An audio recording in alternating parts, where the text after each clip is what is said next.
আজকে অনেক দেরি হয়ে গেল ঘুম থেকে উঠতে। হ্যাঁ, এখনো রাত কেন? ব্যাপারটা কি? এখনো সূর্য ওঠে না কেন?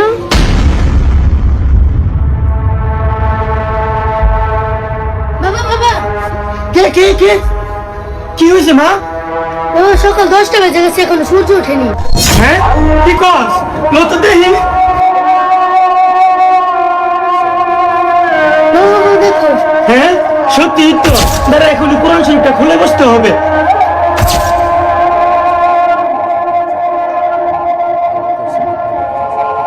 বিশ্বাস করেন কিয়ামতের আগে একদিন এক রাতের মধ্যে এই কোরআনের সব পাতাগুলো আল্লাহ তুলে নেবেন আসমানে। হাদিস এসেছে কোরআনের শুধু পৃষ্ঠাগুলো থাকবে, কালি থাকবে না।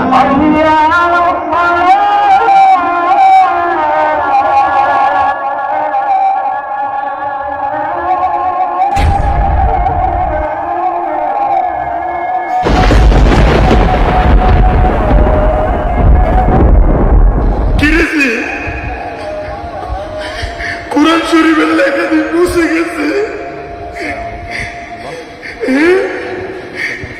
তাহলে কি কিয়ামতের আলামত শুরু হয়ে গেছে? হে মানুষ, তোমাদের পালনকর্তাকে ভয় করো, নিশ্চয়ই কিয়ামতের প্রকম্পন